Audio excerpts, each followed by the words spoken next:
Ladies and gentlemen, imagine waking up and realizing that everything you thought was real, your name, your identity, even the world itself, is part of a vast cosmic illusion. Imagine realizing that life is not a series of random events, but a magnificent dance in which you, unknowingly, have always been a participant. Hindu mythology does not tell us what to believe, it tells us how to see. It does not preach absolute truths, but instead it whispers riddles that dissolve the rigid walls of logic and invite us to witness reality as it truly is, fluid, ever-changing, and deeply interconnected. You see, we in the modern world often think of myths as old stories, fictions told to entertain or control. But in Hinduism, mythology is not just about stories. It is about awakening. The gods, demons, and cosmic events of Hindu epics like the Mahabharata and Ramayana are not just historical or religious narratives. They are mirrors reflecting the eternal truths of our own existence. So, if you have ever wondered what lies beyond the surface of things, if you have ever sensed that life is more than just survival, and if you have ever felt the longing to break free from the ordinary and step into the extraordinary, then listen closely. Because the mythology of Hinduism is not just about the past. It is about you, right now. Now, what makes Hindu mythology unique? It begins with a simple yet mind-bending idea. There is no single truth, only perspectives. The divine is not one being sitting on a throne in the sky, but countless expressions of an infinite reality. Shiva, Vishnu, Kali, Krishna, all these deities are not separate gods, but different faces of the same cosmic mystery. Hindu mythology does not divide the world into good and evil as absolutes. Instead, it sees creation and destruction, life and death, love and chaos, as part of the same divine game. In the Bhagavad Gita, Krishna does not simply tell Arjuna to choose between right and wrong. He reveals that everything, even war itself, is part of the grand unfolding of the universe. And then there is Maya, the great illusion. Hindu mythology teaches that what we call reality is like a dream, a play of forms, and our true nature is beyond this illusion. The story of Narada, a sage who once mocked the power of illusion, is a perfect example. The legend says that one day Narada asked Lord Vishnu to explain Maya. Instead of giving him an answer, Vishnu led him to a river and asked him to take a dip. The moment Narada submerged himself, he forgot who he was. He lived an entire lifetime, got married, had children, suffered losses, and grew old, only to wake up again at the riverbank with Vishnu smiling at him, asking, "Now do you understand?" So what does this mean for us? It means that our worries, our ambitions, our struggles, they're all part of this Maya, this dream. But just as Narada awakened from his illusion, we too can wake up from ours. Hindu mythology does not merely entertain us with grand tales of gods and demons. It invites us to wake up. It tells us that we are not just fleeting beings wandering through time, but sparks of an infinite consciousness. It teaches us that we are not separate from the divine. We are the divine, momentarily forgetting our true nature. So, as you leave this speech today, do not just remember the myths, live them. See the gods in the faces around you. Recognize the cosmic play in the chaos of daily life. And most importantly, ask yourself, if everything I believe is just part of the dream, then who am I when I finally wake up? Because that question, my friends, is where mythology ends and true enlightenment begins. The eternal dance of reality is one of the most profound ideas embedded within Hindu mythology. Unlike a static universe with fixed laws and rigid distinctions, Hinduism envisions existence as a vast rhythmic movement, an endless interplay of forces that create, sustain, and dissolve the cosmos in cycles that have neither true beginning nor end. This is not a mechanical process, but a cosmic dance, where every being, every moment, and every breath is an inseparable part of the whole. The gods themselves embody this ceaseless movement. Shiva, the great destroyer, is not a grim reaper bringing an end to existence, but the cosmic dancer, Nataraja, whose steps do not merely signify destruction, but the birth of new realities. With one hand he holds the fire that reduces all things to ash, yet with another he gestures reassurance, signifying that destruction is not an end, only transformation. Similarly, Vishnu, the preserver, does not hold the world in a static embrace, but sustains it through dynamic balance. His incarnations descend whenever disorder threatens to consume creation, restoring harmony before stepping back, allowing the dance to continue. Even Brahma, the creator, does not command existence into being. He dreams it into reality, as though the universe itself is but an unfolding vision within the mind of the divine. This eternal movement is not limited to celestial realms. It flows through every living being, every action, and every thought.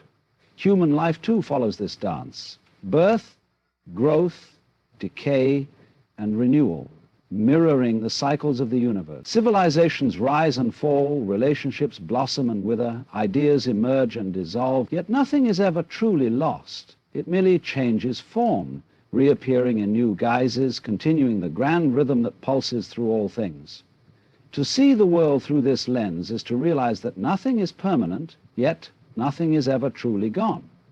The self we cling to, the attachments we form, the fears that grip us, all are steps in this endless dance. Those who awaken to this truth cease to resist the flow of life, moving in harmony with the cosmic rhythm rather than against it.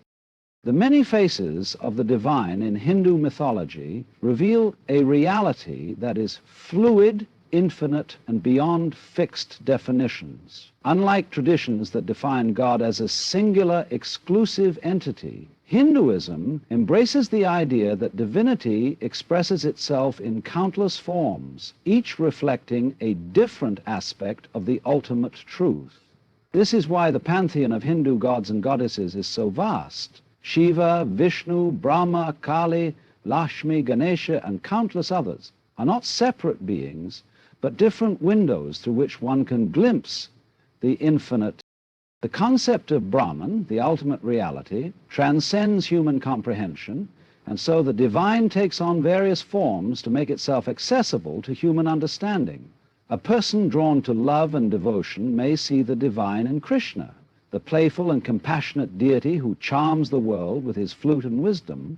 One who values knowledge may turn to Saraswati, the goddess of wisdom and learning, while those in search of strength may look to Durga, the fierce warrior goddess who annihilates evil. In this way, Hindu mythology does not limit how one can approach the divine, but it offers infinite doorways, each suited to the unique inclinations of the seeker. This understanding of God extends beyond anthropomorphic deities. The divine is not confined to temples or scriptures, but is present in every aspect of the universe. It is in the rivers, the mountains, the animals, and even within oneself. The Upanishads declare, Tat Tivamasi, you are that, suggesting that divinity is not something external, but the very essence of our being. To recognize this is to dissolve the illusion of separation, to see that the sacred is not distant, but woven into every moment of existence. The many faces of the divine remind us that truth is not singular or absolute. It is a living, breathing presence that adapts, transforms, and reveals itself in infinite ways. The illusion of separation is one of the most intriguing and transformative ideas within Hindu mythology. It suggests that what we perceive as individual existence, our sense of being separate from others, from nature, and from the divine, is nothing more than a grand illusion, a trick played by Maya. This illusion makes us believe that we are distinct beings, navigating an external world, when in reality we are like waves in the ocean, appearing separate for a moment, but always connected to the vast, undivided whole. Hindu myths tell stories of gods and sages who awaken from this illusion, revealing that life as we know it is not as it seems. The great epic, the Mahabharata, contains a striking moment when Krishna, appearing as a mere charioteer, unveils his divine form to Arjuna, showing him that all beings, past and future, are part of the same cosmic reality. Arjuna, overwhelmed, realizes that his personal struggles, his identity, and even the war he is about to fight are all aspects of a greater interconnected play. This illusion does not only affect how we see ourselves, it shapes how we perceive time, suffering, and even death. The Bhagavad Gita teaches that just as a person discards old clothes and wears new ones, the soul sheds bodies and takes on new forms, unaffected by the temporary drama of individual lifetimes. The belief in separation causes fear, attachment, and conflict as people cling to what is fleeting and resist the flow of existence. However, those who recognize Maya for what it is see through the illusion of gain and loss, realizing that nothing is ever truly gained or lost, only transformed. To awaken from this illusion is not to reject life, but to see it clearly. The sages of Hindu mythology do not escape into solitude. They engage with the world, but with the wisdom that the self they once defended so fiercely is not distinct from the rest of existence. It is this realization that leads to liberation, not by changing the world, but by seeing it as it truly is. The play of the universe, or Lila, is one of the most profound insights in Hindu mythology, revealing that existence is not a rigid, mechanical process, but a spontaneous and divine play. Unlike worldviews that see life as a struggle or a test, Hinduism suggests that the universe itself is engaged in a cosmic dance, where creation and destruction, joy and sorrow, birth and death are all part of an unfolding performance. This idea is not meant to trivialize life, but to transform how we experience it. If we see existence as a serious burden filled with suffering and obligation, we become trapped in the illusion of control, constantly resisting the natural flow of events. But if we recognize that the divine itself is playing, expressing itself through the infinite forms of life, we begin to participate in the dance rather than struggle against it.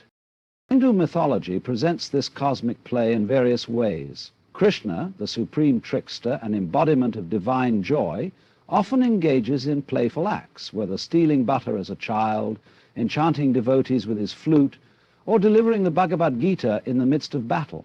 His very existence is a reminder that life is not meant to be taken too seriously, that the divine enjoys its own creation. Similarly, Shiva, the great ascetic and destroyer, is also Nataraja, the lord of the dance, whose rhythmic steps sustain and dissolve the universe. Even the gods are not bound by rigid rules. They laugh, love, fight, and engage in mischief, showing that the sacred is not separate from playfulness and spontaneity. This understanding changes everything. If the universe itself is a divine game, then suffering is not a punishment, nor is success a reward. Instead, each moment, whether pleasurable or painful, is simply another step in the dance. Those who recognize this are freed from the illusion of attachment. They do not retreat from life, but embrace it fully, knowing that every joy and every sorrow is just a fleeting note in the infinite song of existence. Reincarnation and karma form the foundation of Hindu mythology's understanding of existence, painting a picture of life that is not a single journey with a fixed destination, but a vast cycle of birth, death, and rebirth. Unlike the notion of a single lifetime determining eternal fate, Hinduism suggests that the soul, Atman, moves through countless lifetimes, each shaped by the actions and choices of the past. This cycle, known as samsara, is not a punishment, but a process of learning, a journey of the soul through different experiences until it ultimately realizes its true nature. At the heart of this cycle is karma, the principle of cause and effect, which suggests that every action, whether physical, mental, or emotional, creates an imprint that shapes future experiences. In Hindu mythology, this is not presented as a system of reward and punishment, but as a natural law, like gravity. Just as a seed planted in fertile soil will grow into a tree, actions performed with kindness, wisdom, or compassion lead to growth and harmony, while those driven by selfishness, greed, or ignorance create obstacles that must be faced in future lives. The great epics, the Mahabharata and Ramayana, are filled with examples of karma unfolding across lifetimes. King Dasharatha, the father of Rama, unknowingly suffers the consequence of an action from a past life. Having once caused a tragic loss to another family, he finds himself experiencing a similar fate. In another story, The great sage Markandeya is granted immortality because of the accumulated merit of his devotion. These myths illustrate that our present life is not isolated, but deeply connected to past and future existences. Understanding reincarnation and karma shifts how one approaches life. Instead of seeing suffering as meaningless or success as purely personal achievement, one begins to recognize the intricate web of cause and effect that extends beyond this lifetime. It encourages a sense of responsibility, not out of fear, but from the awareness that every thought and action contributes to the unfolding of one's own destiny. When this truth is deeply realized, life is no longer seen as a series of random events, but as a path of continuous evolution, leading ultimately toward liberation, moksha, the moment when the soul transcends the cycle of rebirth and merges with the infinite. The path to liberation, or moksha, is one of the most profound ideas in Hindu mythology, offering the soul an escape from the endless cycle of birth and rebirth, samsara. Unlike traditions that define salvation as a single path or an exclusive truth, Hinduism recognizes multiple ways to attain liberation, each suited to different temperaments and ways of understanding reality. The essence of moksha is not about reaching a distant paradise or escaping suffering, but awakening to the realization that the individual self, Atman, and the universal reality, Brahman, are one and the same. It is not something granted by an external force, but something discovered within, a shift in awareness that dissolves the illusion of separation. Hindu mythology presents various pathways to moksha, each represented by divine figures and sacred stories. Bhakti Yoga, the path of devotion, is for those who seek liberation through love and surrender. Saints like Mirabai and Tusidas attain spiritual freedom through their unwavering devotion to Krishna and Rama, showing that deep love for the divine can dissolve the ego and bring one to enlightenment. Jnana Yoga, the path of knowledge, appeals to seekers of wisdom who look beyond the illusion of the material world. The Upanishads tell of sages like Yajnavalkya, who realized that true knowledge is not about acquiring information, but about recognizing the eternal self that exists beyond the mind and body. For those inclined to action, Karma Yoga offers another path, selfless service without attachment to results. In the Bhagavad Gita, Krishna tells Arjuna that performing one's duty without seeking rewards purifies the soul and leads to liberation. This path teaches that enlightenment is not about withdrawing from life, but engaging in it with a sense of surrender and detachment. Lastly, Raja Yoga emphasizes meditation and self-discipline, guiding the seeker to inner stillness and direct experience of the divine. The great sage Patanjali described this as the art of quieting the mind so that one can see reality as it truly is. Each of these paths leads to the same truth. Liberation is not about becoming something new, but realizing what has always been. Hindu mythology, through its vast and timeless stories, reminds us that moksha is not a distant goal. It is a possibility in every moment, waiting to be awakened.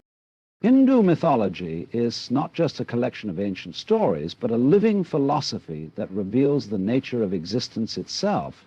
It teaches that reality is not rigid but fluid, that the divine takes infinite forms, and that what we perceive as separation is merely an illusion. Through the cosmic dance of creation and destruction, the karmic cycles of birth and rebirth, and the many paths to liberation, these myths do not impose a fixed doctrine, but invite us to awaken, to see the world not as a struggle, but as a play, not as chaos, but as a grand design. To understand these myths is to understand ourselves, for they do not speak of distant gods, but of the forces that shape our own lives. Whether we view existence as suffering or as divine play, whether we remain trapped in illusion or seek the truth, whether we wander through endless lifetimes or find our way to liberation, all of it depends on how deeply we realize the wisdom hidden within these stories. In the end, Hindu mythology does not give final answers, it opens doors. It whispers to us that the divine is not beyond reach, that truth is not limited to a single path, and that enlightenment is not something to be attained in the distant future, but something to be remembered here and now. The question is not whether these myths are real, but whether we are ready to wake up and see the truth they have always been pointing to.